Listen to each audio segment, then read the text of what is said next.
So in this video, we're going to talk about the issue of productivity in Canada. Ideally, since Canada has been bringing in the most number of immigrants, when you count the population, it, Canada has been bringing in the most number of immigrants in the last 5 to 10 years, right?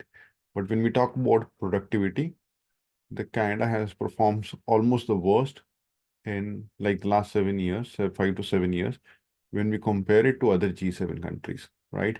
So the way immigration we are doing, ideally we should have been the first ones, right? Because this is very streamlined immigration and all that, at least from the rules and all, right? So our productivity should have been way, way higher as compared to other countries. So definitely there are a lot of flaws in the system, and the government has not put in enough checks and balances and all, which we all know. But we'll look at those reasons in detail, and we're going to see the solutions also, right? So it is again like definitely the flaws of the government. The government is doing a few good things also, but on a high level, there were no checks and balances. There were no support that is for the citizens. There was no vision, right? Normally, a country needs to have a visionary leader, but we didn't see, at least I don't see in any of the cabinet ministers, there is a visionary minister who can think about Canada, like how Canada could perform in next 10 years. At least in 2024, I don't see any visionary leader right now in the parliament. But I'll share my screen and we'll talk about that why exactly the productivity is low and what are the ways to increase it.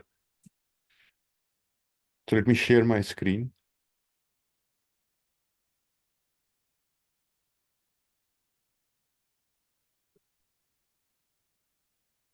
So here when we see, so this is like the report that has been published by Bank of Canada, right? I'm not making this up.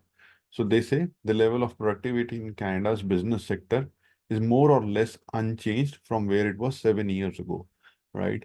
So it's last 7 years we have not experienced any productivity, but we have brought in so many immigrants, right? Thinking about they're highly skilled, they're contributing a lot to the society. But just like the condition and all that we had was and the system that we used was not good, right? So and the reason, right? So the first reason is declining investment in machinery, equipment, and intellectual property. So we saw that Canada used to export certain things also. Like so Bombardier, I know that it used to manufacture like coaches and all of the train. It used to manufacture planes and all. But now we don't see Bombardier being discussed at all, right? Definitely government gave a lot of subsidies and all, but we don't see like the companies performing a lot, right? So then you think about BlackBerry was there in Canada. Like so again, like BlackBerry went down. Nortel was there. Like Ottawa used to have an IT hub with a lot of companies who were born in Canada, right? And we were exporting a lot of things to different parts of the world. So also in like foods and all, also there was a lot of exports that were happening from Canada. So I've only heard like couple of companies in the last 10 years, right? Like Shopify, again, this was born like before last 10 years, right? That has done good and that has brought money into Canada. But otherwise, I've not seen again like that company is like 15 years old. So I've not seen like many companies that have been developed and all, or like new businesses that have come into Canada. So if you compare it, so it's not like the whole world is going bad and all. If you compare it to Middle East, like Saudi Arabia, they have changed the whole way, the landscape of investment and all in the last like maybe 2 or 3 years, right? Think about Dubai, the whole country was built like in the last 15 years, right? So definitely there could be issues in terms of democracy there, but we have to take the best, right? So we have to take the best from the countries. So we have to learn from them. So right now, since we don't have a plan, if we don't have a plan, definitely, like we will not be able to improve. And right now, as I said, I don't see the government has a plan, right? So the reasons was like there was declining investment, right? Poor utilization of the workforce potential. So all the new workforce that has been brought in, right? International students, they were all given PR and all based on the studies. But when you see in my previous videos, I've shared that how exactly the number of work permits that were like the number of study permits that were provided to international students were increased by 10 times by many of the private colleges by 10 times, right? So when you increase the study permits by 10 times, have they developed like 10 different campuses? No, right? So most of these classes were delivered like just purely online. None of the vetting was there, like whether students are really getting help, whether they are studying or not. And I have not seen, I've seen like because I know a lot of international students, but there was no there there was no check like what type of studies are being delivered and all, right? Because none of the highly skilled studies and all, right? We didn't bring in any international students. We didn't, like, if you consider the ratio of international students that we brought into PhDs or graduate programs, that would be like maybe 5 to 10% as compared to the entire international student programs and all. But again, if you compare this to US, right, you will see around 30 to 40 to 50% of the students who come for international studies and all, at least from India, they come for graduate programs and all. So when you're bringing in people who have just completed their high school and you're bringing in for like just diploma studies and all, so they are paying also. So they are also paying like 20K, 30K, or 40K for diploma programs, right? So this has been treated as pure business. There was no check, there was no vision at all, right? So the leaders needs to be visionary. They need to make sure like the people who are coming in, they also benefit, right? And the country also benefits. So next is insufficient competition. Insufficient competition is if there are more companies, they would compete with one another and all. They would try to develop better products. And like many of these products could be sold internationally, right? Or maybe they could be higher wages and all that will be given to workforce also when there is a lot of competition, right? So and then like again, these are all reasons that have been shared by Bank of Canada. So they say like the history shows that advances in productivity often come from the startups, right? The new companies led by entrepreneurs with groundbreaking ideas. So in my previous videos also, I've been focusing a lot on startups, a lot on bringing in investments, a lot on industry. But again, our focus, at least in the last 7 to 10 years, definitely the government has invested into EVs, which I would appreciate, right? And I do recognize that. The government also talked about AI, and I do see the initiatives have been there. But when you see the level of innovation that has happened in AI, when you compare to other countries, right? Like when if you compare it to China, India, Saudi Arabia, and all, so the level of support that people get and the level of innovation that has happened in these sectors in other countries, and like US, right, where everything is born and all. So in terms of AI, so the level of innovation, if you compare with other G7 or other countries in AI where we have been investing, that's a lot more, right? Because again, this is purely because we don't have those types of visionary leaders who understand that how exactly we could make Canada as an AI hub or like some other technology hub or maybe manufacturing hub and all, right? So, we have to invest a lot into startups and all. So the solutions which Bank of Canada recommended. So then I'm going to share about my ideas also because I feel like Bank of Canada has been a bit diplomatic rather than being direct. So they say like there is enhanced labor composition, like enhance the labor composition and skills and all, just improving the skills like generate, increase multi-factor productivity, right? Boost investment in key areas, right? As I've sort of talked about like key areas and all. So now we need to see, now I'll share like what my ideas are, which are like bit straightforward, right? Like many people in Canada won't like it. Many international people, like international immigrants won't like it and all. The government will for sure not like it, but it is important again to speak the truth and all and to share what exactly could be done. So first is when we're bringing in international students, because last year we brought in like maybe around like between like around 500K international students, 500K international students, right? So which could be like maybe 1 to 2% of the population, right? Like more than 1% of the population. When you're bringing in these many international students, you have to make sure the international students are brought in who are of quality, right? So I would personally feel that we should not bring in international students who want to pursue undergrad or lower courses and all. We should just bring in the international students who are interested into graduate courses and all, right? So then only like the person who is coming in, they are definitely interested into developing skills, and with that they want to settle into Canada, right?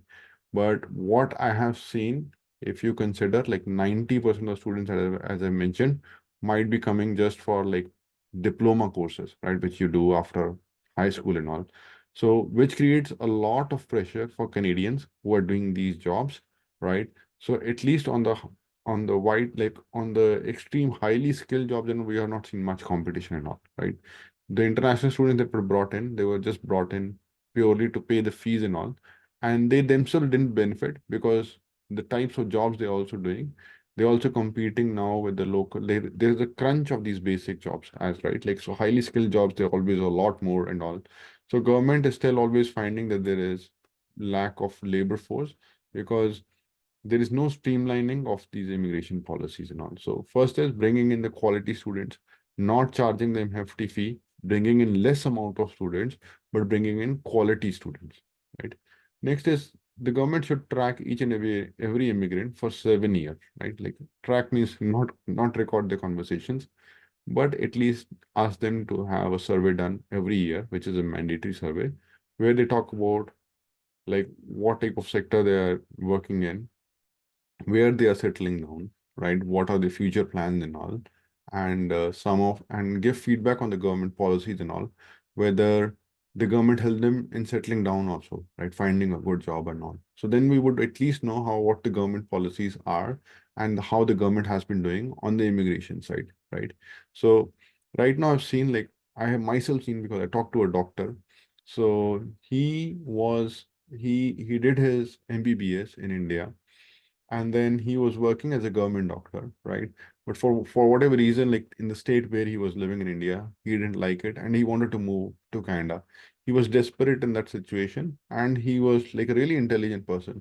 So when he came to Canada, since the procedure of becoming a doctor is not at all streamlined, right? So people, like a lot of people want to become doctors and there are a lot of intelligent people also.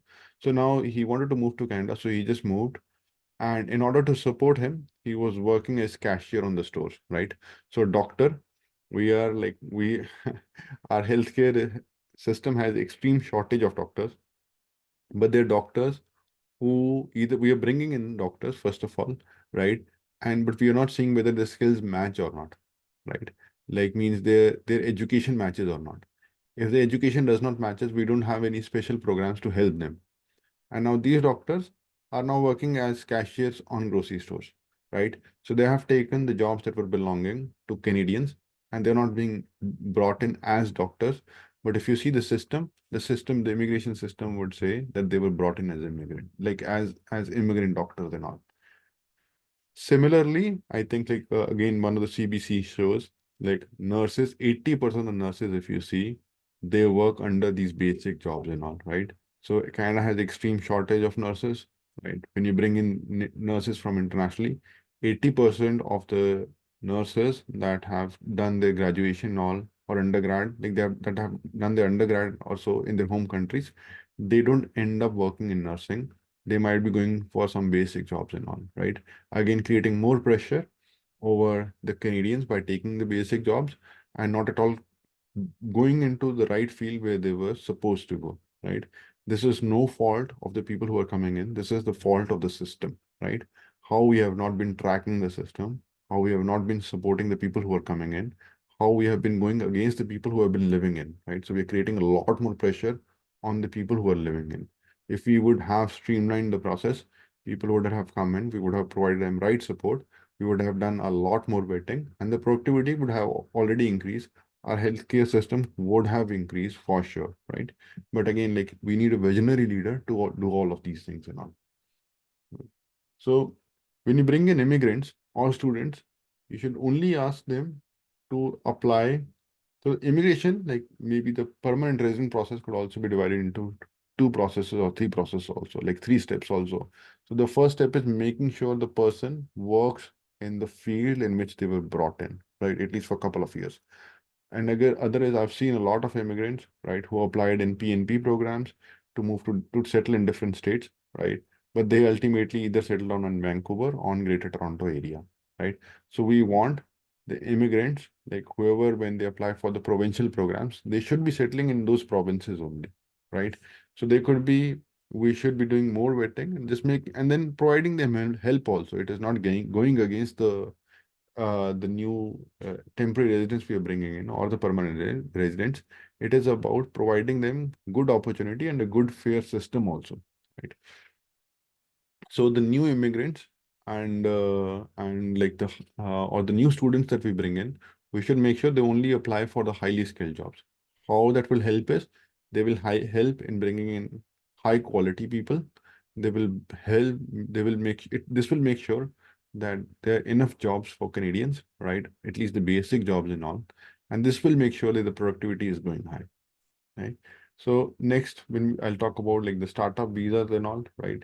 So they are a lot of known accelerators that support startups and all. So Canada should clearly do partnerships with them, right? If they're open to, or Canada could say like if you're selected to these accelerators and all, like you would have like an easy process to permanent residence. And Canada should also invest into their startups and all, right? So that's the easiest way. So these private organizations have been vetted, like they have a lot of competition when it comes to recruitment and all. So we know that they're all already following a process and all. All we have to do is align with them, right? So any person who gets into these accelerators and all, any startup who gets into it, so already the acceptance chance to getting into some of these best accelerators could be like point 0.1%, 1% or so, right? So for these startups, Canadian government should first invest, make sure the founders and all and their core team, they get permanent residence and all. So even if their startup fails, the first startup fail, but eventually they'll be doing something productive and they'll be doing some groundbreaking stuff and all, which will bring in a lot of new employment to Canada, right? So we again, like I'll especially point out the NDP government, right? Because when we talk about uh, Jagmeet, right? Yeah. So who is the head of NDP? So I've always seen speeches from him that how exactly to spend more from the government. Like so, recent dental healthcare program was brought in and all, and he would always go after like big corporates and all, which is fair, right? Like maybe going after them and all. But I've never seen any idea that how to grow the employment. So these people, again, like uh, Trudeau or Jagmeet Singh and all, who are leaders of the country, who have been running this country and all for like quite some years. So they don't have any idea or any vision how to create new employment, right? How to improve the employment standards and all. If you don't have any visionary leaders, all they're interested is trying to give more and more freebies to citizens, right? So that like they are happy and they can give them like they can vote them for another cycle and all, right? So they are not at all interested in the long-term health of the country, right? So no, they are not looking at what's our debt, where we are spending it, and what is the return we are getting on that spend, right? So like healthcare, we should for sure help people, right? Like so certain things could be covered in dental plan and all. We don't need to spend like extensively on these plans and all. But and also like suppose we are now putting money from we'll be charging people for capital gains and all. Now, do you know where those capital gains would be coming, right? And the government footprint has increased a lot, right? So government efficiency has gone down. So a lot of this increase of capital gains, the more revenue that the government brings in, would be wasted. So the government should have come up with that this is how we'll increase the efficiency. This is how we'll decrease the government size, the government footprint.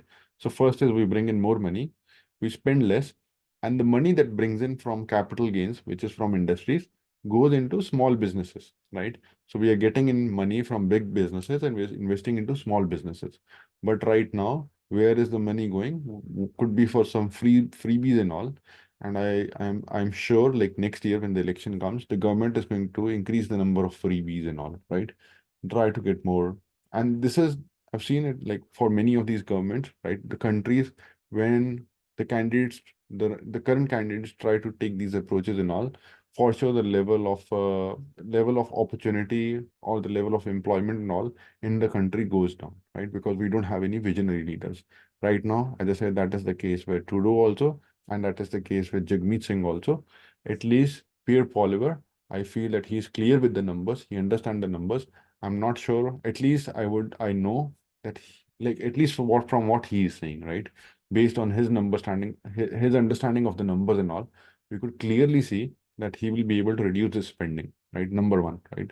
So first is reduce the spending. Next is about how do you invest into the right programs, which I see he'll be investing. Now, whether he'll be able to increase the number of startups and all is, I'm not sure, but at least he would have done 30 to 40% of the work that is needed, which from his words, from his understanding of the numbers and all, from his understanding of the economy, I feel that he'll be able to do that, right? Which I don't have, again, like I'm not doubting the intentions of Trudeau government or intentions of NDP or Jagmeet Singh and all. Maybe their intentions are best, but when we need leaders of when we need leaders to run a country, we need both. We need leaders with good intention and with good vision also. And right now, I don't see any vision at all. Right. So again, like we have EI programs and all. So EI programs should be made much more stricter because like right now, earlier the education used to be very, very expensive. Now a lot of the education is recorded online. So you could have like so the EI should only be so like part of the EI should only be given if the person is learning new skills and all, right? And of course the EI could also be increased, right? Like there could be bonuses in EI also, which should be based on how soon the person is able to find the job, what is the like what type of new job they're able to find, all right? So suppose if I've taken like if I'm taking the EI, now the next job which I find is like 50% higher salary and all. Why not give, and like if I find a job in 1 month, now what is the incentive for me to find a job in 1 month compared to 9 months and all? If my if there's not too much, if there's not too much difference between my salary or my EI and all, right? So what is the incentive for people to find a job sooner? So those types of incentives should be there in the system. So these, again, there are many solutions. We should work on these ideas. At least we should discuss these. We should share it with the government and all. We should show them that we understand that there has been no vision that has been provided by them. But at least the new leaders that we come in, like also, right, they will try to think about, and as collectively, as good citizens and all, we would move the country in the right direction. I know this is a long video. We touched upon a lot of these points and all. So please like comment on my video, share your feedback and all, and like this, subscribe to my channel and share it with your other friends. All right, thank you.